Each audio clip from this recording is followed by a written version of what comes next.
Your most welcome in एडविज academy. और आज हम पढ़ने वाले हैं NCERT history class 6 and chapter number 7। इस चैप्टर को स्टार्ट करने से पहले मैं ये बताना चाहूँगा कि आप इंडिया में किसी भी गवर्नमेंट एग्जाम की प्रिपरेशन कर रहे हो, चाहे वो यूपीएससी हो, एनडीए हो, सीडीएस हो, स्टेट पीसीएस हो या वनडे एग्जाम्स हो, वहाँ पे एनसीईआरटी से क्वेश्चन पूछे जाते हैं। इसलिए जिन भी एग्जाम्स में जनरल स्टडीज का पार्ट है उन स्टूडेंट को बहुत गंभीरता के साथ एनसीईआरटी को पढ़ना चाहिए। आइए आज हम चैप्टर नंबर 7 को स्टार्ट करते हैं। ठीक, इंट्रोडक्शन। अब आइए देख लेते हैं कि इस चैप्टर में क्या क्या बातें की गई हैं या क्या कौन कौन सी चीजें हम पढ़ेंगे। तो सबसे पहला इसमें जो टॉपिक है वो है origin of the empire and emperor. इससे पहले हम देख रहे थे कि इंडिया में किंग थे, उससे पहले मुखिया थे, लीडर थे, लेकिन अब कौन सा वर्ड यूज हो रहा है? एम्पायर। ठीक है, यानी साम्राज्य, और एम्परर सम्राट। इसका अपने आप में बहुत बड़ा एक मतलब है कि एम्पायर एंड सम्राट वर्ड मौर्यन पीरियड में क्यों यूज किया जा रहा है, तो उसको हम समझने की कोशिश करेंगे। दूसरा है difference between state and empire. बिल्कुल, इससे पहले हमने 16 महाजनपद देखा और अब हम देख रहे हैं एम्पायर। तो इन दोनों के बीच डिफरेंसेस क्या है, उन डिफरेंसेस को हम समझेंगे। इसके अलावा नेक्स्ट है हिस्टोरिकल रिसोर्सेज।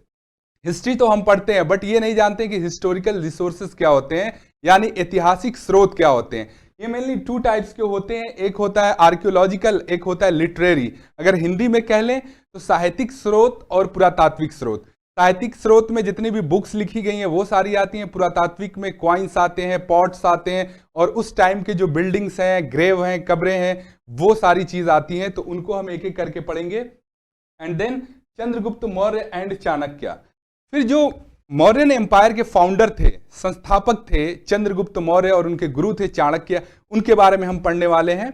और नेक्स्ट है emperor Ashoka, Kalinga war and Dhamma, यानी जो सम्राट अशोक है उसके बारे में पढ़ेंगे। उसने एक बहुत बड़ा वॉर लड़ा था अगेंस्ट उड़ीसा, तो उसके बारे में हम जानेंगे। और लास्ट में वो वॉर छोड़ता है अपने लाइफ में एंड धम्म नीति का पालन करता है। ये एक तरह के सिद्धांत था जिसको अशोक ने बनाया था, उसके बारे में पढ़ेंगे।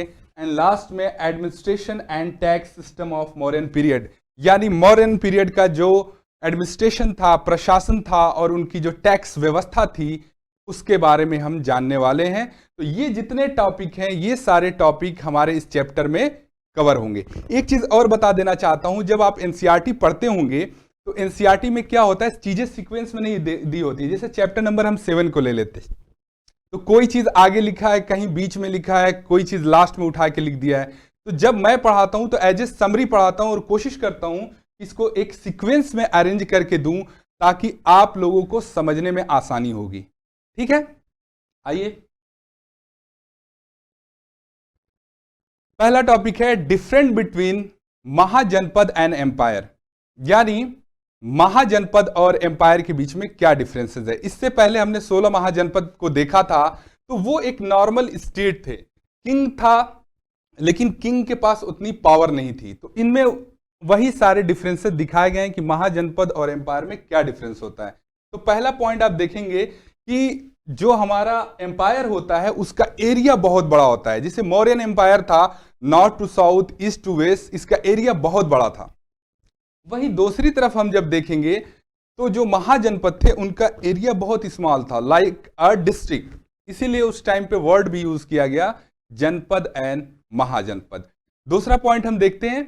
दूसरा पॉइंट ये है कि जो महाजनपद में जो किंग होते थे वो बहुत पावरफुल नहीं होते थे, उनके पास बहुत लिमिटेड पावर होती थी। लेकिन जब एम्पायर आ जाएगा तो वहां पे किंग बहुत ज्यादा पावरफुल हो जाता है, क्योंकि उसके पास एरिया बहुत ज्यादा है, उसकी आर्मी बहुत बिग होती है, एडमिनिस्ट्रेशन बहुत बिग होता है, रिसोर्सेज बहुत बिग होते हैं। ठीक है, तो ये किंग क्या होगा, महाजनपद के किंग से बहुत ज्यादा पावरफुल होगा। ठीक, तीसरा वही पॉइंट है, बिग आर्मी, यानी जो एम्पायर है उसके पास क्या होगी, बहुत बिग आर्मी होगी, डाइवर्स आर्मी होगी। उसमें पैदल सैनिक भी होंगे, हाथियों पे बैठ के सैनिक होंगे। इसके अलावा जो पैदल सैनिक है उसकी भी कई सारी कैटेगरीज होती हैं, जबकि यहाँ पे जब हम देख रहे थे महाजनपद में, तो वहां पे एक नॉर्मल आर्मी थी। उससे पहले अगर हम टाइम पीरियड में देखें तो लोग ही लड़ते थे कबीले के, लेकिन यहाँ पे एक बहुत बड़ी आर्मी आपको मिलेगी, क्योंकि एरिया बड़ा है और दूसरे लोगों से युद्ध करना है। ठीक है, नेक्स्ट है चौथा point, big economy and kinds of taxes. एक तरीके से रिसोर्सेज की बात कर रहा है। एम्पायर में जो रिसोर्सेज था, जो संसाधन थे, वो बहुत बड़े लेवल पे होता है।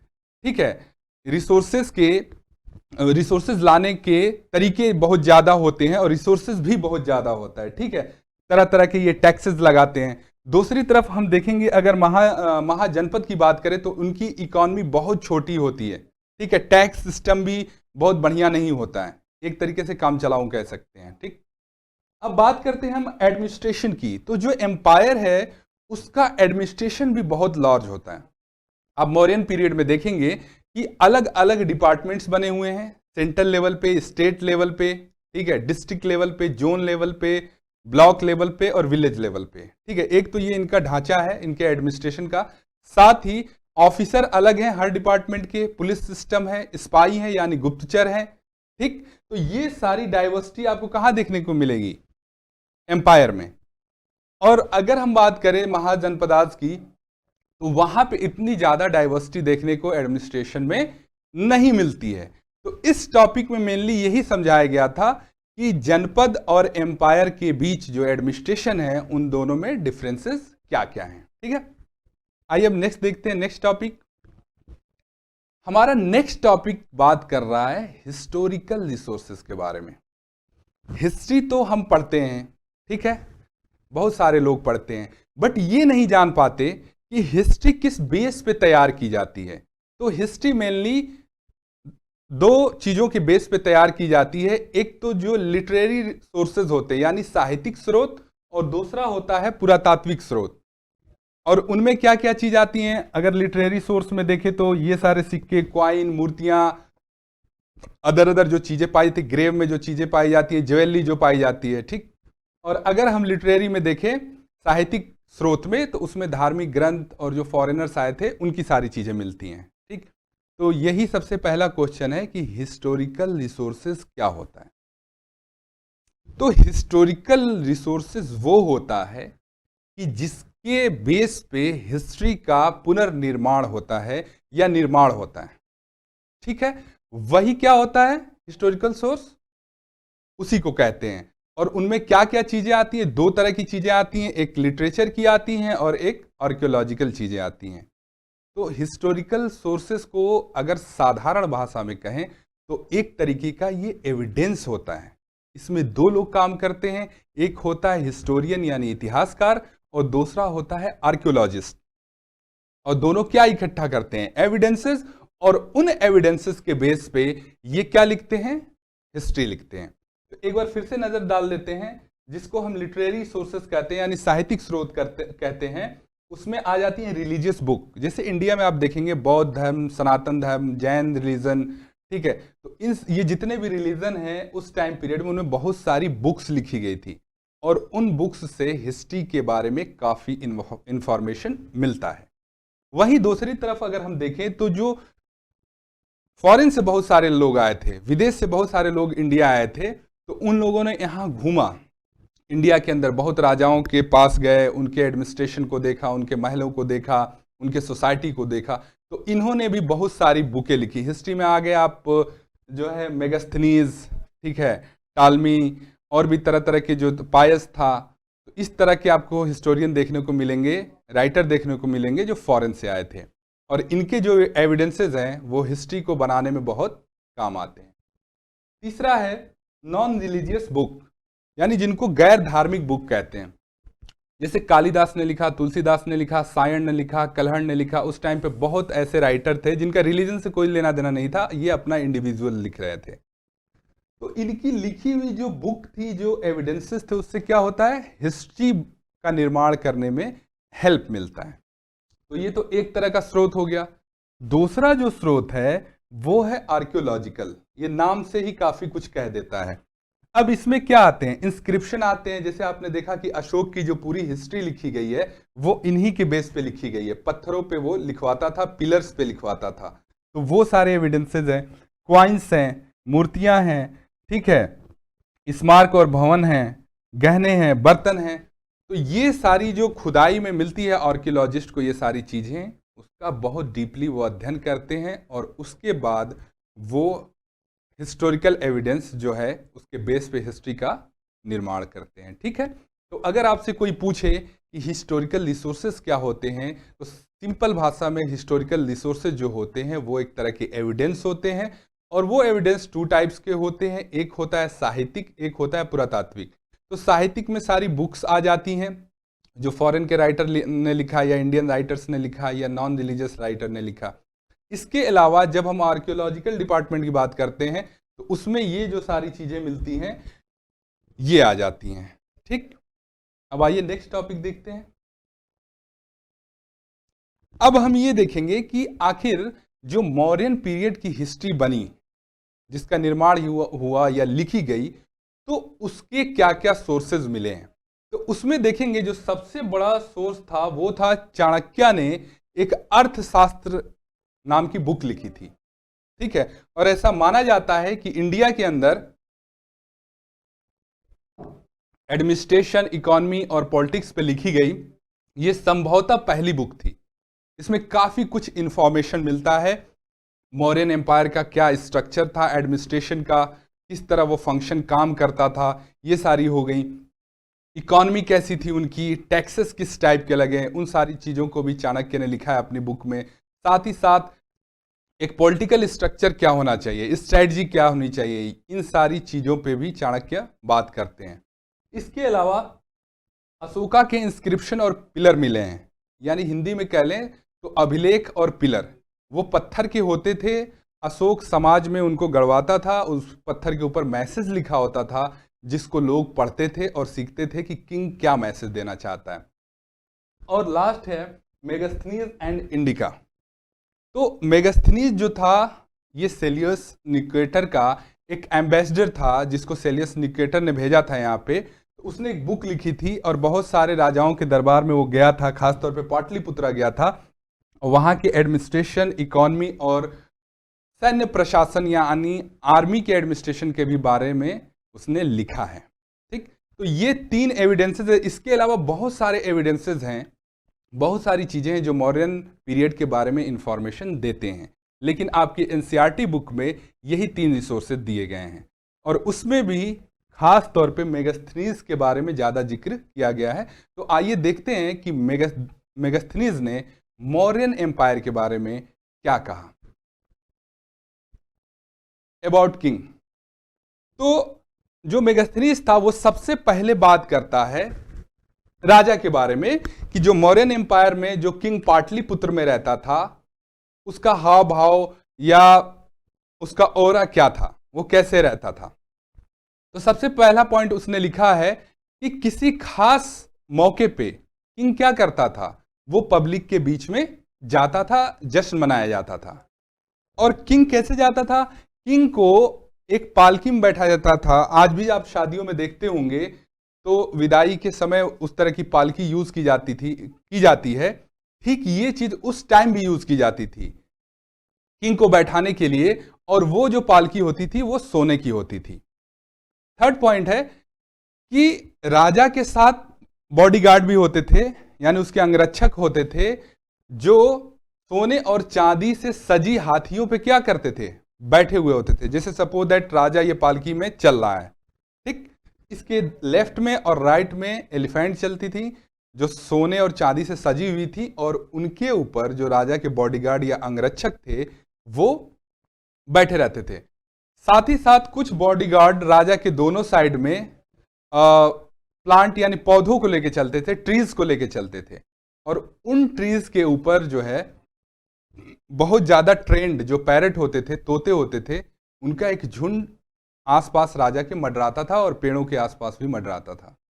ठीक है, इसके अलावा राजा की सिक्योरिटी के लिए, ठीक है, वेपन से लैस यानी हथियार बंद महिलाएं जो हैं उसके सराउंडिंग में रहती थी उसके सिक्योरिटी के लिए। देखिए, इससे पहले की सोसाइटी में राजा की इतनी सिक्योरिटी और ये हाव भाव नहीं था, लेकिन अब ये क्या है, ये किंग नहीं है, ये एम्परर है। ठीक है ना। यहाँ वर्ड जो किंग लिखा हुआ है ये मिस्टेक से हो गया, ये क्या है, एम्परर है। तो एम्परर का हाव भाव भी इतना है कि उसके सिक्योरिटी में ऐसे ऐसे लोग लगे हैं, अब उसकी जान की बहुत ज्यादा कीमत है। ठीक, आगे देखते हैं। जो किंग खाना खाता था, ये पॉइंट है, जब किंग खाना खाता था तो उसके जो खास लोग थे, वो खास लोग क्या करते थे, उस फूड को चेक करते थे पहले, और जब वो फूड चेक हो जाता था तब उसको राजा खाता था। इसके अलावा किंग कभी एक कमरे में नहीं सोता था, वो पर डे सोने के लिए उसका कमरा बदला जाता था। ठीक है, और ये सारी चीजें क्यों हो रही हैं, क्योंकि अब वो किंग नहीं है, वो क्या है, एम्परर है। इस चीज पे आप बहुत ज्यादा जोर दीजिएगा, बैठिएगा, सोचिएगा। और जो प्रीवियस चैप्टर है जिसमें किंग और लीडर्स की बात हो रही थी, उनको और एम्परर से इन दोनों का कंपैरिजन करिएगा कि क्या डिफरेंसेस, क्यों डिफरेंसेस आए। ठीक, तो फिलहाल हमें मेगास्थनीज इतनी बातें किसके बारे में बताता है, एम्परर के बारे में बात बताता है। आगे चलते हैं। अब मेगास्थनीज पाटलिपुत्रा के बारे में भी बहुत सारी चीजें बताता है। पाटलिपुत्रा क्या था, मौर्यन एम्पायर का जो था, मौर्यन एम्पायर का कैपिटल थी पाटलिपुत्रा। ठीक, मेगास्थनीज कहता है कि ये एक बहुत बड़ा, विशाल और खूबसूरत सिटी थी। ठीक है, बहुत बड़ी सिटी थी और बहुत खूबसूरत सिटी थी। साथ ही साथ वो चारों तरफ से वॉल से घिरी हुई थी, दीवालों से। एक तरह का वो फोर्ट था, जैसे आप दिल्ली में रेड फोर्ट देखते हैं या राजस्थान में बहुत सारे फोर्ट हैं, तो क्या होता है, फोर्ट चारों तरफ से चार दीवारी से घिरे हुए होते हैं। उसी तरह उस टाइम पीरियड पे पाटलिपुत्रा भी घिरा हुआ था। और सोचिए वो कितना बड़ा होगा कि मेगास्थनीज कहता है कि उसमें 570 पिलर्स एंड 64 गेट्स थे।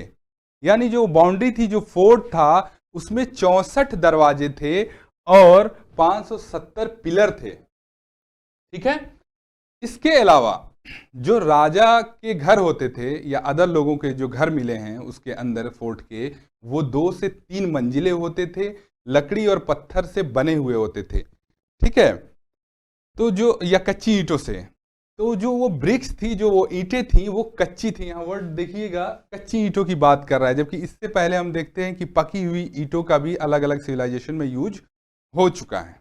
ठीक, और जो राजा का, जो किंग का महल था, उसके चारों तरफ गार्डन थे और बहुत सारे एनिमल्स भी उसमें रहते थे। तो ये सारी इंफॉर्मेशन मेगास्थनीज ने जो बुक लिखी थी इंडिका, उसमें दिया गया है। और ये 2 बातें मेनली आपके एनसीईआरटी चैप्टर में दी गई हैं। ठीक है, अब आइए आगे बढ़ते हैं। चंद्रगुप्त मौर्य एंड चाणक्य। अब यहां पे इस पॉइंट पे हमारी बात होगी, इस पॉइंट पे हमारी बात होगी कि मौर्यन एम्पायर जो है वो बना कैसे।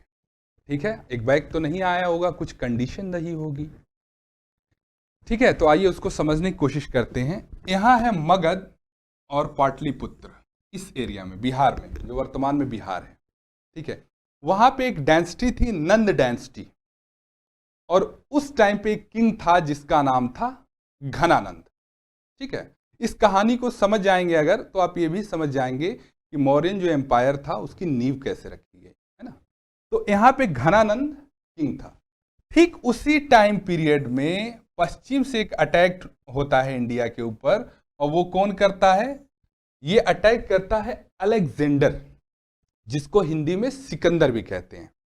तो जब ये इंडिया में अटैक करता है तो इंडिया में जो राजा थे उनके बीच बहुत डर का माहौल पैदा हो जाता है कि अरे अब पता नहीं क्या होगा, क्या करेगा, क्योंकि सिकंदर ये जो सेंट्रल एशिया है, वेस्ट एशिया है, वेस्टर्न एशिया है, उसको जीतते हुए आ रहा था और बहुत तबाही मचा रखी थी।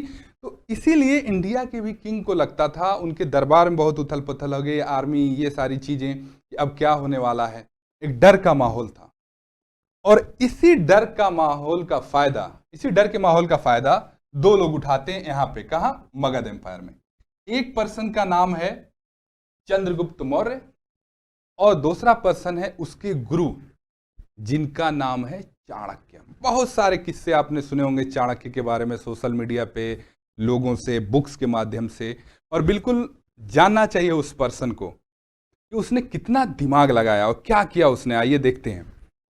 अब जो यहाँ पे मगध में किंग था जिसका नाम था घनानंद, वो भी डरा हुआ था, जाहिर सी बात है, उसके भी जो साम्राज्य था उसमें काफी उथल पुथल हो गया था। तो चंद्रगुप्त मौर्य को आर्मी का सपोर्ट और जो कहते हैं ना दिमाग देना, एक तरह से मेंटर एक तरह से गुरु, वो चाणक्य था। उसने कहा इस मौके का फायदा उठाओ और इसके ऊपर अटैक कर दो, ठीक, फिर देखो ये पूरा एम्पायर जो है वो तुम्हारा है। चंद्रगुप्त क्या करते हैं कि चंद्रगुप्त मौर्य ने घनानंद को मार डाला, यहां पे ये इसको मार डालते हैं और खुद क्या बन जाते हैं, किंग ऑफ यानी एम्परर ऑफ मगध, ठीक है। तो इस तरीके से अलेक्जेंडर यानी सिकंदर के अटैक के टाइम जो डर और दहशत का माहौल बना था उसका फायदा उठाते हुए चंद्रगुप्त मौर्य घनानंद को मार डालते हैं अपने गुरु चाणक्य की हेल्प से, और मगध एम्पायर के एम्परर बन जाते हैं, ठीक है। अब कहानी आगे देखते हैं, बात यही नहीं रुकती है। अब इधर अलेक्जेंडर आता है, उसकी आर्मी काफी थकी हुई रहती है और वो वॉर नहीं कहती। यहाँ पोरस एक किंग था, उससे थोड़ी सी टकराहट हुई और उसके बाद अलेक्जेंडर की आर्मी वापस चली जाती है। आर्मी तो वापस चली जाती है, लेकिन अलेक्जेंडर क्या करता है, यहाँ पे अपना एक बंदा छोड़ जाता है यहाँ पे शासन करने के लिए, और उस पर्सन का नाम है सेल्यूकस निकेटर, ठीक। तो सेल्यूकस निकेटर यहाँ पे बैठ जाता है गद्दी पे और इस एरिया को संभालता है, और दूसरी तरफ कौन बैठा हुआ है, चंद्रगुप्त मौर्य, ठीक। तो संभाविक थी कि जब आपके बॉर्डर पे कोई बैठा हुआ है तो एक न एक दिन आपकी उससे टकराहट होगी ही, और वो टकराहट होती है चंद्रगुप्त मौर्य और किसके बीच में, सेल्यूकस निकेटर के बीच में वॉर होता है।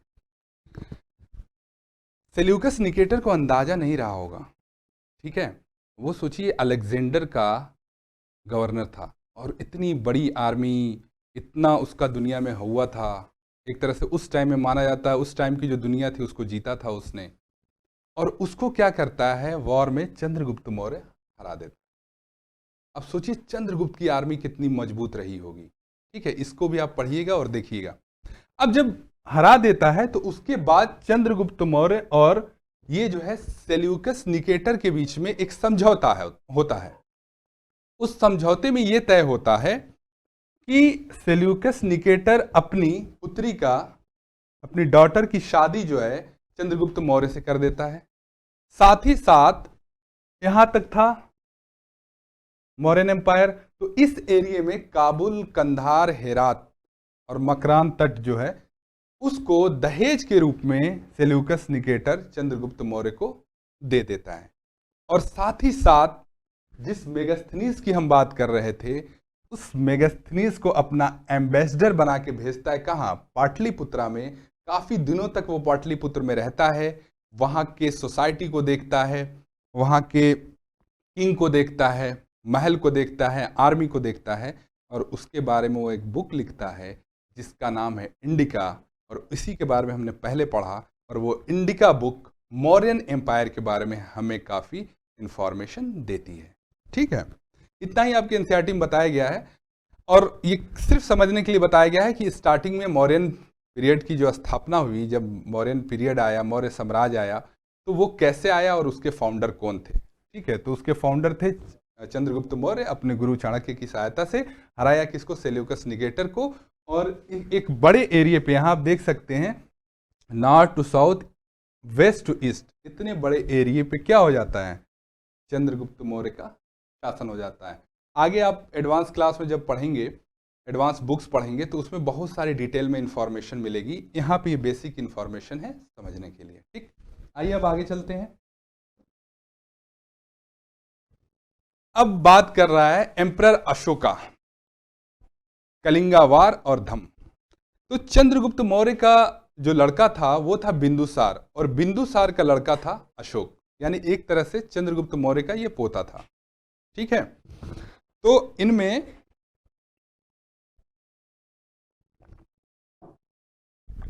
एम्परर अशोका के बारे में 3 बातें की गई हैं। एक तो उसके स्टार्टिंग लाइफ के बारे में, फिर वो कलिंग वॉर लड़ता है, फिर गिव अप करता है, वॉर छोड़ देता है, और क्या, एक धम्म की पॉलिसी लाता है, तो उसी को मेनली हम पढ़ेंगे। मौर्यन एम्पायर का कह सकते हैं ना सबसे फेमस जो किंग था, वो कौन था? वो था अशोक। ठीक है, और अशोक के बारे में हमें इंफॉर्मेशन कहां से मिलती है? तो उसके इंस्क्रिप्शंस और जो पिलर्स थे यानी अभिलेख और स्तंभ, उन्हीं से इसके राज्य के बारे में हमें जानकारी मिलती है। ठीक है, और वो क्या थे? उसकी जो लैंग्वेज थी यानी इंस्क्रिप्शन और पिलर, मैं उम्मीद करता हूं कि आप समझ रहे होंगे कि ये क्या है। इससे पहले भी चैप्टर में बता चुका हूं और आगे भी मैं उसको डिस्कस करूंगा। एक तरीके से पत्थरों पे चोट करके लिखवाया जाता था और पिलर पे लिखवाया जाता था और जनता के बीच में उसको रखा जाता था ताकि किंग के मैसेज को पढ़ सकें। वही होता है इंस्क्रिप्शन और स्तंभ। ठीक है, तो ये बातें हो गई। तो उसमें लैंग्वेज कौन सी थी? तो उसमें लैंग्वेज जो थी वो लैंग्वेज थी नेचुरल लैंग्वेज यानी प्रकृत भाषा, और जो स्क्रिप्ट थी वो ब्राह्मी स्क्रिप्ट थी। ठीक है, अब आइए देखते हैं स्टार्टिंग पीरियड में अशोक अपने एम्पायर को बहुत ज्यादा उसका एरिया बढ़ाना चाहता था और एक बहुत पावरफुल किंग बनना चाहता था। इससे पहले वो क्या था? वो उज्जैन का गवर्नर था। लेकिन जब उसको किंग बनने का मौका मिलता है तो वो सोचता है कि मैं ज़्यादा से ज़्यादा एरिया जीतूंगा, ठीक है, उस पर मेरा राज्य होगा और मैं एक बहुत बहुत पावरफुल एम्परर बनूंगा यानी सम्राट बनूंगा। ठीक, इसी चक्कर में, उस एरिया के चक्कर में और पावर के चक्कर में किंग बनने के 8वें साल यानी 261 बीसी में अशोक एक युद्ध लड़ता है। उसका नाम है कलिंगा युद्ध यानी कलिंगा वॉर। यह युद्ध इतना भयंकर होता है, आप यहां देख सकते हैं कि उस युद्ध में लाखों लोग मारे जाते हैं, बहुत तहस नहस होता है, 1.5 लाख लोग बंदी बनाए जाते हैं। ठीक है, और उसमें वायलेंस बहुत होता है। कहा जाता है कि उस टाइम पे उस जो जहां वॉर हुआ था उसके चारों तरफ सिर्फ लाशें ही बिखरी हुई थी, ब्लड ही ब्लड दिख रहा था। इतना भयानक युद्ध हुआ था ये। और इस लड़ाई को देख के, इन लाशों को देख के, इस मंजर को देख के अशोक के दिमाग पे बहुत ज्यादा इन चीजों का असर हुआ। और अब वो क्या करेगा कि वो डिसाइड करता है, उसको बहुत अफसोस होता है, बहुत पछतावा होता है कि यार उसने क्या कर डाला। और वो कसम लेगा वहीं से कि अब जिंदगी में मैं कोई वॉर नहीं करूंगा। ठीक, कलिंगा वॉर के बाद उसने युद्ध लड़ना यानी वॉर करने की नीति को त्याग दिया। ठीक है, और वॉर करने की नीति को त्यागता है और अशोक अब क्या करेगा? एक सिद्धांत लाता है, एक थ्योरी लाता है, ठीक है, जिसको धम्म कहा जाता है। उसके माध्यम से अब लोगों को मैसेज देना शुरू करेगा। ठीक है, तो अब जानते हैं कि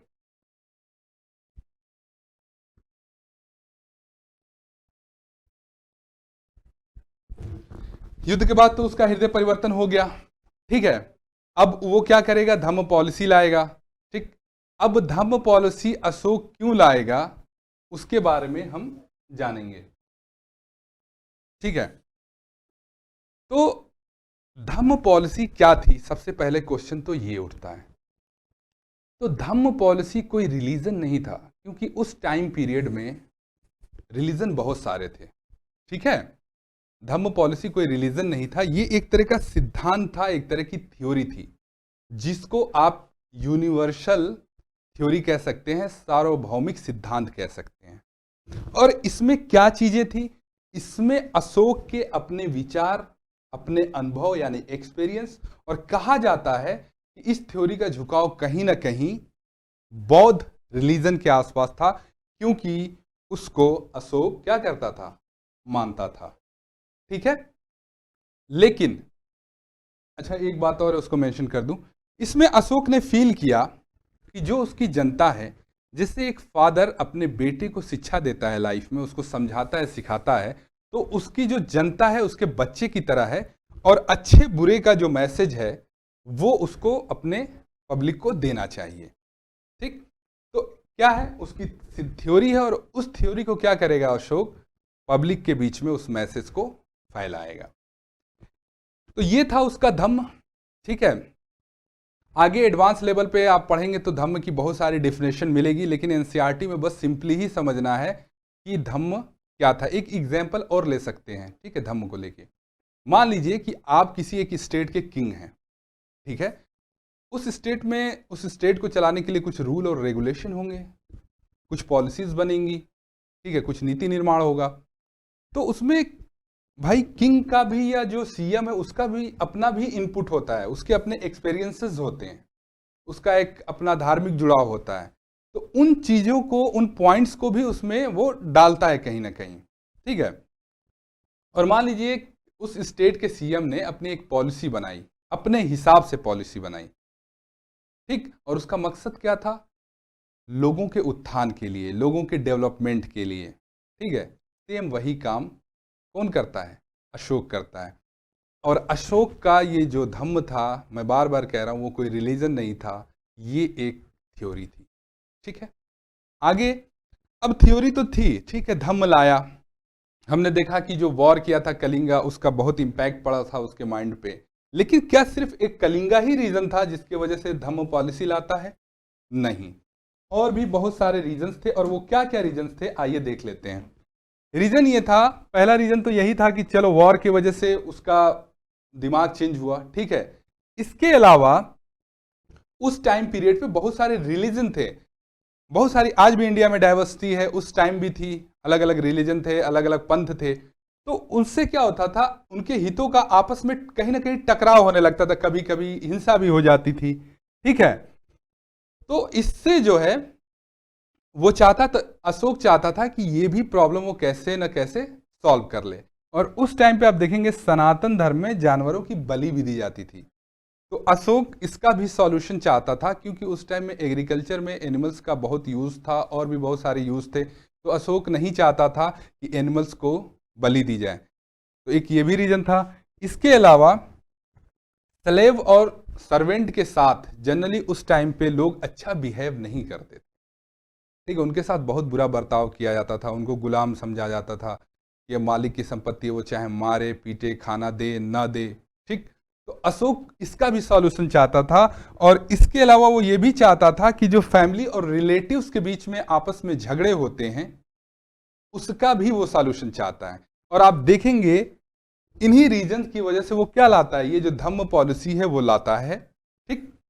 तो एक तो पहला हमने जाना कि धम्म पॉलिसी क्या है, और दूसरा हमने जाना कि धम्म पॉलिसी लाने का रीजन क्या है, ठीक है। अब हम जानने की कोशिश करेंगे कि ये जो धम्म था, यानी जो एक थ्योरी थी अशोका की, उसमें क्या क्या चीजें, कौन कौन सी बातें लिखी हुई हैं, ठीक है। अशोक ने सबसे पहली बात कही कि किसी भी गॉड एंड गॉडेस, यानी ईश्वर की पूजा नहीं करनी है, वर्शिप नहीं करना है, ना ही कोई रिचुअल्स करने हैं, कोई अनुष्ठान नहीं करना है, ना कोई पूजा करना है, ना कोई अनुष्ठान करना है। अशोक कहता था कि लोग जो है शादियों के मौके पे, ठीक है, या उनके बेबी बच्चा पैदा हो रहा है उस टाइम पीरियड पे कहीं जाते हैं तो बहुत सारे लोग रिचुअल्स करते हैं, ठीक है। उस रिचुअल से कुछ नहीं मिलने वाला, उसके जगह पे कुछ अच्छी चीजें करो। और वो कौन सी अच्छी चीजें हैं, आइए देखते हैं। अशोक कहता है कि आप अच्छा बिहेव करिए, अच्छा व्यवहार करिए, किनके साथ? स्लेव के साथ, अपने नौकरों के साथ, और अदर लोगों के भी साथ क्या करिए? गुड बिहेव, यानी अच्छा व्यवहार करिए, ठीक। नेक्स्ट, अशोक रिस्पेक्ट की बात करता है। वो कहता है कि आप अपने बड़ों की क्या करो? रिस्पेक्ट करो। फिर आगे अशोक कहता है कि अगर आप इंसान हैं तो आपके अंदर इंसानियत और दयालुता होनी चाहिए, और आप इंसानों के साथ साथ जानवरों पे भी दया करो, ठीक है। सिर्फ इंसानों पे नहीं, जानवरों पे दया करो। और क्या कहता है? वो डोनेट करने की बात करता है, यानी दान देने की बात करता है। वो कहता है जो भी ब्राह्मण्स एंड मॉन्क्स हैं उनको क्या किया करो? दान किया करो। आगे अशोक कहता है, ये बहुत बड़ी बात है और आज भी रेलिवेंट है, इसको बहुत डेप्थ के साथ समझने की कोशिश करिएगा। अशोक कहता है कि सभी धर्मों का रिस्पेक्ट करो, सारे जितने भी रिलीजन्स हैं हर रिलीजन की रिस्पेक्ट करो। और आगे इवन वो कहता है कि अगर आप अपने धर्म को अच्छा दिखाने और दूसरे धर्म को नीचा दिखाने के लिए दूसरे धर्म के खिलाफ नफरत फैला रहे हैं, तो उस नफरत का सबसे ज्यादा नुकसान आपके अपने धर्म को होगा। ठीक है, फॉर एग्जाम्पल, जैसे मैं किसी रिलीजन को मानने वाला हूं और मैं सोसाइटी में जाके वायलेंस फैलाता हूं, गंदे काम करता हूं, तो लोग क्या रिकॉग्नाइज करेंगे, क्या पहचान करेंगे, यार ये इस धर्म का मानने वाला है और इतनी गंदी हरकतें कर रहा है, इट मीन्स कहीं ना कहीं इसके धर्म में ये सारी चीजें हैं, तभी तो ये कर रहा है। और यही बात कौन कह रहा है? अशोका भी कह रहा है। इसके अलावा वो कहता है कि दूसरे के धर्म पे टीका टिप्पणी करने से पहले, दूसरे के धर्म पे टीका टिप्पणी करने से पहले उस धर्म को समझिए और उस धर्म के बारे में जानने की कोशिश करिए। और जानना चाहिए, हर एक धर्म को समझना चाहिए, हर एक धर्म को जानना चाहिए, तब आपकी समझ डेवलप होगी किसी भी रिलीजन के बारे में। यह बात कौन कहता है? यह बात अशोक कहता है। तो अशोक की जो धम्म पॉलिसी थी उसमें ये बातें मेंशन थी जो आपके एनसीईआरटी में लिखी हुई है। और भी बहुत सारी बातें थी, आगे जब एडवांस बुक आप पढ़ेंगे तो उसमें आपको देखने को मिलेगा। ठीक है, और इससे आपके मेंस में और प्रीलिम्स में भी क्वेश्चन पूछे जा सकते हैं, पूछे भी गए हैं कि अशोका के धम्म पॉलिसी के बारे में बताइए। और हमने ये देखा सबसे पहले कि अशोक का धम्म क्या है, इसके लाने का रीजन क्या है, और अब क्या देखा कि इसमें कौन कौन सी बातें मेंशन है। ठीक, आगे देखते हैं कि आखिर चलो धम्म पॉलिसी तो उसने बना लिया, एक थ्योरी दे दिया, लेकिन अब इसका प्रचार कैसे होगा? तो इसके लिए अशोक ने दो काम किए। सबसे पहला कि इसने ऑफिसर्स को अपॉइंट किया, यानी ऑफिसर की नियुक्ति की और उनको काम दिया। क्या काम देता है? कि जो भी मेरा मैसेज है वो जनता तक ले जाओ, उनको बताओ, और साथ ही साथ सिर्फ मैसेज नहीं बताना है, अगर उनकी कोई प्रॉब्लम भी हो तो उसको भी सॉल्व करो। ये काम कहां किया उसने? अशोक ने इंडिया के अंदर। और आप देखेंगे विदेशों में भी जो फॉरेन कंट्रीज हैं, जैसे सीरिया, इजिप्ट, ग्रीस, श्रीलंका, इन सारे कंट्रीज में उसने अपने एम्बेसडर भी भेजे। आज भी आते हैं लोग, अलग अलग रिलीजन के अलग अलग कंट्री में जाते हैं अपने रिलीजन के बारे में बताने और उसको फैलाने के लिए। तो उस टाइम में भी अशोक अपने जो उसका एक अपनी थ्योरी थी उसको दुनिया में फैलाने के लिए क्या किया? अलग अलग एम्बेसडर्स को भेजा। फिर आइए इंडिया में आते हैं। अब उसने मीडियम क्या चूज किया? ठीक है, किस माध्यम से फैलाया? तो यहां आप फिगर में आपको दिख रहा होगा बिल्कुल क्लियरली, इसी इंस्क्रिप्शन और पिलर के बारे में मैं बात कर रहा था। अशोक के टाइम पीरियड के ये सबसे बड़े एविडेंसेस हैं जो अशोक के बारे में क्या करते हैं? इंफॉर्मेशन देते हैं।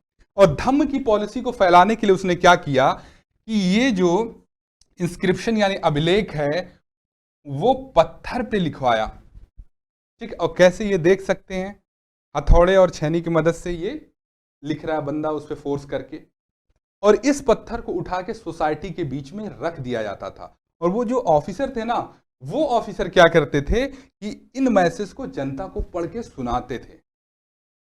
ठीक है, जनता को पढ़ के सुनाते थे, और बहुत सारी जनता ऐसी रही होगी जिनको खुद भी नॉलेज रही होगी तो वो खुद से पढ़ लेते थे। दूसरा क्या किया, इस तरह के कुछ पिलर थे, उन पिलर्स पे भी देखेंगे तो यहां पे अशोक ने अपने मैसेज को लिखवाया। तो ये दो मीडियम थे। बहुत सारे लोग हिस्ट्री पढ़ लेते हैं, बहुत आगे तक चले जाते हैं, लेकिन जो छोटी छोटी कीवर्ड्स हैं, जैसे ये हो गया, इंस्क्रिप्शन हो गया, पिलर हो गया, उसकी डेफिनेशन नहीं पता होती है। एनसीईआरटी यही कहती है कि इस चीज को आप समझो, उसको समझने की कोशिश करो, इन कीवर्ड्स को। ठीक, तो हमने देखा कि मीडियम दो थे, फर्स्ट था क्या? इंस्क्रिप्शन, और दूसरा था पिलर। और इसका मकसद क्या था? लोगों के बीच में किंग का मैसेज फैलाना। और मैसेज कैसे फैलेगा उसके लिए क्या किया था? ऑफिसर अपॉइंट किए थे। किसने? अशोका ने। ठीक है, और इनके माध्यम से वो जनता में अपना मैसेज फैलाता है। ठीक, अब आइए नेक्स्ट देखते हैं।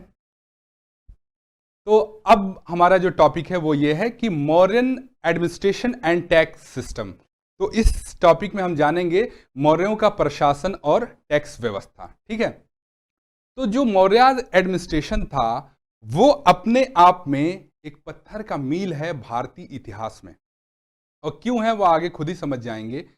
फर्स्ट टाइम इंडिया में कोई ऐसा एम्पायर था जिस एम्पायर ने एक सेंट्रलाइज प्रशासनिक ढांचा बनाया।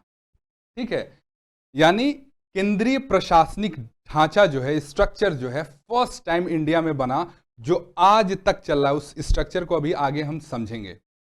और साथ ही साथ मौर्यन एम्पायर में कुल जो बड़े स्टेट थे वो कितने थे? 5 स्टेट थे। ठीक, तो सबसे ऊपर जो आता है, जो इनका मान लो ये स्ट्रक्चर है, तो इस स्ट्रक्चर में पहला कौन था? सेंटर था। दूसरा कौन सा है? स्टेट है। तीसरा कौन सा है? जोन है, यानी मंडल। चौथा कौन सा है? डिस्ट्रिक्ट है। पांचवा कौन सा है? ब्लॉक है। लास्ट में कौन सा है? विलेज है। तो ये इनका स्ट्रक्चर था। इनके अंदर इनके मुखिया होते थे, जैसे किंग हो गया सेंट्रल लेवल पे, स्टेट लेवल पे गवर्नर हो गया। ठीक है, उसके अलावा आप देखेंगे तो जोन पे अलग ऑफिसर था, डिस्ट्रिक्ट लेवल का अलग था, ब्लॉक लेवल का अलग था, और विलेज लेवल का अलग ऑफिसर था। तो इनके बारे में हम एक एक करके डिटेल से जानने की कोशिश करेंगे। तो आइए कुछ थोड़ा बहुत हम मैप के थ्रू समझ लेते हैं। जैसे मौर्यन पीरियड देखेंगे तो नॉर्थ में जो उसकी बाउंड्री थी वो कहाँ थी? अफगानिस्तान तक। वेस्ट में आप देखेंगे तो इसकी बाउंड्री कहाँ तक थी? ये ईरान के बॉर्डर तक थी। साउथ में देखेंगे तो कर्नाटक तक थी, और इधर ईस्ट में देखेंगे तो ये असम तक थी। इतने बड़े एरिया में क्या था? मौर्यन एम्पायर था। साथ ही साथ इसके अंदर 5 बड़े स्टेट थे। वेस्टर्न में था गंधारा स्टेट, जिसकी कैपिटल तहसीला थी। ये क्वेश्चन सारे प्रीलिम्स के क्वेश्चन हैं, जो ऑब्जेक्टिव क्वेश्चन आते हैं। फिर मगध था, जिसकी कैपिटल थी पाटलिपुत्रा। अवंती था, जिसकी कैपिटल थी उज्जैनी। कलिंगा, जो प्रेजेंट में जिसको हम उड़ीसा कहते हैं, उसकी कैपिटल थी यहाँ तोसली। और यहाँ अश्मका स्टेट था साउथ पार्ट में, इसकी कैपिटल थी स्वर्णगिरी। ठीक, तो ये टोटल कुल 5 कैपिटल वो स्टेट थे मौर्यन पीरियड में। और जो कैपिटल थी कौन सी थी? वो थी पाटलिपुत्रा, जहां किंग बैठता था। और किंग के अंडर में ऐसा उन्होंने स्ट्रक्चर बना रखा था कि अलग अलग मंत्रिपरिषद था, ऑफिसर थे जो अलग अलग डिपार्टमेंट को देखते थे, उसके अलावा आर्मी थी, ठीक, कोर्ट था, ये सब कुछ था यहाँ पे। ठीक है, और ये जो अलग अलग स्टेट थे, उस स्टेट में जो मुखिया होता था वो गवर्नर होता था, यानी एक तरह से जैसे आज हम सीएम देखते हैं। ठीक है, और वो कौन थे? वो गवर्नर, वो किंग के फैमिली के ही होते थे। तो एक तरीके से किंग का इन सारे स्टेट्स पे क्या था? डायरेक्ट कमांड था। ठीक, और इन स्टेट्स के भी अंदर जो गवर्नर होते थे उनके नीचे ऑफिसर्स होते थे, न्यायालय होता था, ठीक है, कोर्ट होता था, आर्मी होती थी। ये सारी चीजें इनके अंदर होती थी। वो आगे अभी हम डिटेल में देखेंगे कौन कौन लोग इसके अंदर होते थे। लेकिन अल्टीमेट जो सत्ता का जो पावरफुल इंसान था वो किंग था। ये सब पे हावी था, चाहे आपका कोर्ट हो या ऑफिसर्स हो या आर्मी हो, अंतिम जो डिसीजन होता था वो होता था किंग का। ठीक है, ये मतलब मेन पावर किंग ही था, और इस तरीके से वो कंट्रोल करता था। अब आइए देखते हैं कि जो कैपिटल्स थी या जो स्टेट थे उनमें पावर का स्ट्रक्चर क्या था। तो सबसे पहले हम सेंटर की बात कर लेते हैं। सेंटर में जो सबसे पावरफुल इंसान था वो कौन था? किंग था। वो चाहे ऑफिसर्स हो, कोर्ट हो और आर्मी हो, ठीक है, सबके शीर्ष पे था, सबसे ऊपर था। ठीक, और आज जिस तरह आप मिनिस्ट्री देखते हैं ना, सेंट्रल लेवल पे सेंट्रल गवर्नमेंट की मिनिस्ट्री होती है, उनके अलग अलग डिपार्टमेंट होते हैं, उसी तरह उस टाइम में भी अलग अलग मिनिस्ट्री थी और उसके अलग अलग मिनिस्टर थे। सपोज दैट जैसे जल मंत्रालय, कृषि विभाग, एग्रीकल्चर हो गया, रेल मंत्रालय हम देखते हैं। ठीक उस टाइम पे भी मौर्यन पीरियड में भी इस तरह के अलग अलग मंत्रालय थे और उनके मंत्री थे जिनके माध्यम से काम होता था। यहाँ पे बिल्कुल बेसिक स्ट्रक्चर आपके एनसीईआरटी में दिया गया है। आगे अब जब एडवांस बुक पढ़ेंगे तो वहां पे बहुत डिटेल में समझाया गया कि कौन सी मिनिस्ट्री थी, उसका मुखिया कौन था, उसका नाम क्या था, सब कुछ दिया गया। लेकिन एनसीईआरटी कहती है कि आप बस केवल बेसिक स्ट्रक्चर समझ लो, वही हम समझ रहे हैं। ठीक, ऑफिसर्स थे और उनके अलग अलग डिपार्टमेंट थे, ठीक, जिसके थ्रू वो काम करते थे। और ऑफिसर की भी कई सारी कैटेगरी थी, जैसे आज भी होती है। सीक्रेट एजेंट अलग होता है, सिविल सर्वेंट अलग होते हैं, ठीक है, डिफेंस अलग होता है, वैसे ही उस टाइम में भी था। तो इनमें मेनली ऑफिसर की कैटेगरी में देखेंगे तो पुलिस सिस्टम था, जो पुलिस थे, साथ ही साथ स्पाई का एक बहुत बड़ा रोल था मौर्यन एम्पायर में। तो स्पाई भी मिलते हैं, जासूस, कोर्ट थी, कोर्ट में दोनों तरह की चीजें थी, वहां पे क्रिमिनल कोड भी थी और सिविल कोड भी थी, यानी दीवानी और फौजदारी दोनों कोड थी, उसमें उस तरह के मुकदमे देखे जाते थे, साथ में आर्मी भी थी। तो इनका मुखिया कौन था? किंग था। इसी का डिसीजन अंतिम डिसीजन होता था। आइए स्टेट के बारे में बात कर लेते हैं। स्टेट का जो मुखिया होता था, जो हेड होता था, वो गवर्नर होता था। और गवर्नर कौन होता था? ये गवर्नर जो है वो किंग के फैमिली का होता था, ठीक है, वो स्टेट का मुखिया था। और स्टेट के अंदर भी अलग अलग मिनिस्टर थे और उनकी अलग अलग मिनिस्ट्रीज थी। जैसे सेंटर में हम देख रहे हैं ना, वैसे ही स्टेट में भी था। साथ में स्टेट में कोर्ट भी था, पुलिस सिस्टम था, और ये डायरेक्टली किससे जुड़ा हुआ था? किंग से जुड़ा हुआ था, ठीक। आइए नेक्स्ट देखते हैं। जोन था, जो आज हम मंडल देखते हैं, एक मंडल में बहुत सारे डिस्ट्रिक्ट होते हैं, उसी तरह उस टाइम में भी मंडल था। और इसके मुख्य अधिकारी को क्या कहा था? मेन ऑफिसर को प्रदेष्टा कहा जाता था। जैसे आज डिस्ट्रिक्ट क्या है, वैसे तब भी डिस्ट्रिक्ट थे। और उसके मुखिया को विषयपति कहा जाता था, और उस टाइम पीरियड पे कोर्ट भी थी। साथ ही उसके नीचे ग्रुप ऑफ विलेजेस थे, ठीक, जिसको आप ब्लॉक कह सकते हैं एक तरीके से, ठीक है। तो इनका भी अपना एक फंक्शन था। और सबसे अंत में क्या था? विलेजेस यानी गांव थे। और गांव की एक बहुत बड़ी क्वालिटी थी उस टाइम में कि मतलब विलेज लेवल पे भी कोर्ट था, जैसे ग्राम समूह है। क्या आज के भारत में वो देखने को मिलता है? अगर गांव में कोई समस्या होती है और वो मैटर कहाँ उठ के जाता है? क्या गांव में उसका न्याय हो पाता है? और अगर मौर्यन पीरियड में ग्राम लेवल पे न्यायालय थी तो उसका क्या फायदा था? क्यों आखिर विलेज के लेवल पे इन्होंने न्यायालय बनाया? क्या आज के भारत में उसकी जरूरत है कि जो गांव के लोग हैं गांव में ही उनके अपने मैटर का निपटारा हो जाए, अगर कोई बहुत बड़ा मैटर ना हो, ताकि वो इतने सारे कोर्ट के चक्कर लगाने से और जो पैसे खर्च होते हैं फालतू के, उन सारी चीज़ों से बच जाएं, उनकी समय टाइम बच जाए। ये स्ट्रक्चर कहाँ था? मौर्यन पीरियड में था, जो उस टाइम पीरियड के लिए एक बहुत बड़ी बात थी, ठीक है।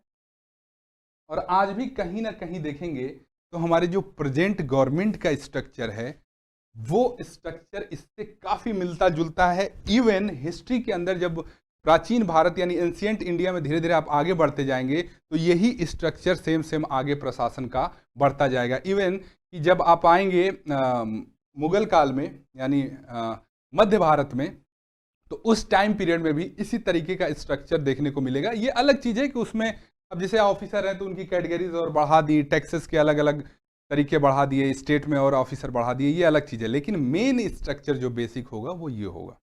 इससे बहुत सारे क्वेश्चन पूछे जा चुके हैं और आगे भी पॉसिबिलिटी है क्वेश्चन पूछे जाने की। इसलिए इस टॉपिक को बहुत बेहतर ढंग से समझने की कोशिश करें, ठीक है। आइए अब इनका टैक्स सिस्टम देख लेते हैं। अब इनके अगर हम टैक्स सिस्टम की बात करते हैं तो सबसे पहले ये जानेंगे कि आखिर इन्होंने इतने टाइप ऑफ टैक्स और कंपलसरी टैक्स क्यों लगाए। इससे पहले हमने देखा था वैदिक एज, लेटर वैदिक एज, हड़प्पा सिविलाइजेशन, ठीक। तो उनमें क्या होता था? कंपलसरी टैक्सेस नहीं थे, ठीक, नॉर्मल टैक्सेस थे और बहुत तरीके के टैक्स नहीं थे, एक तरीके से स्वैच्छिक टैक्स थे, आप दें या ना दें। लेकिन जब मॉडर्न पीरियड में आते हैं तो यहाँ टैक्सेस के कैटेगरीज भी बढ़ जाते हैं और कंपलसरी टैक्स लगने लगता है। कुछ तो रीजन रहा होगा, एनसीईआरटी यही कहती है, सोचो। तो क्या सोचे?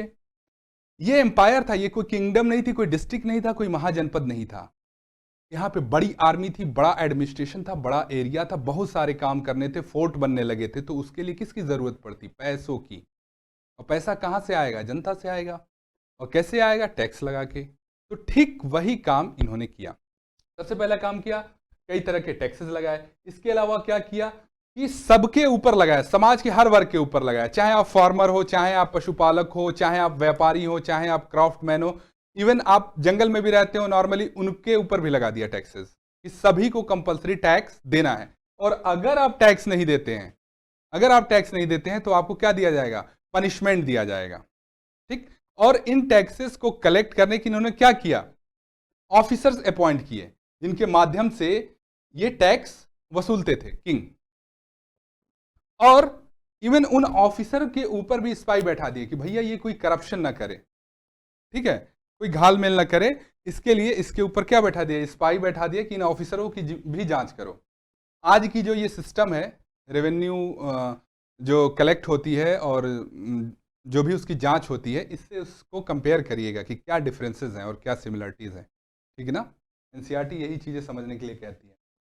और इन सब के पीछे किसका ब्रेन काम कर रहा था, वो था चाणक्य। चाणक्य ने किंग को ये मैसेज दिया कि देखो, अगर तुम बहुत स्ट्रांग एम्पायर बनाना चाहते हो तो उस स्ट्रांग एम्पायर के लिए तुम्हें रिसोर्सेज यानी पैसे, धन दौलत की जरूरत पड़ेगी, और अगर तुम टैक्स नहीं लगाते हो तो तुम्हारा जो ये इतना बड़ा साम्राज्य है ना, वो ढह जाएगा।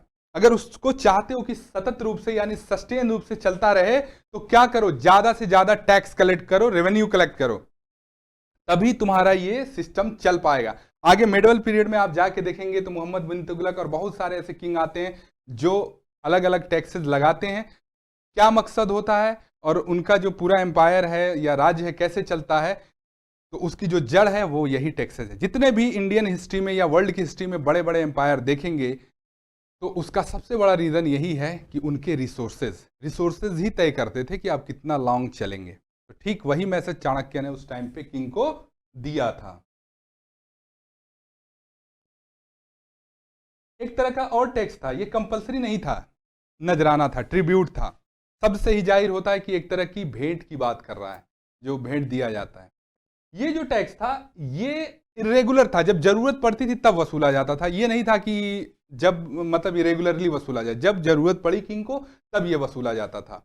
और ये किस पे वसूला जाता था, ये जो सड़क पे और रिवर पे जो लोग चलते थे, चाहे वो ट्रेवलर हो, चाहे वो ट्रेडर्स हो, कोई भी हो, व्यापारी हो, उनके ऊपर ये टैक्स लगाया जाता था। और आज भी हम देते हैं, जब आप हाईवेज पे चलते हैं तो टोल टैक्स देते हैं। अदर जगहों पे जो रिवर है या आप कह सकते हैं कि समुद्र हैं, वहाँ भी बहुत सारी जगहों पे टैक्सेस लगते हैं। तो ये उस टाइम भी इन किंग्स ने क्या किया था, ये टैक्स लगाया था।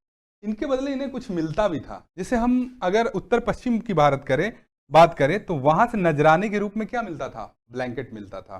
साउथ इंडिया से बात करें तो साउथ इंडिया से इन्हें सोने और कीमती पत्थर मिलते थे।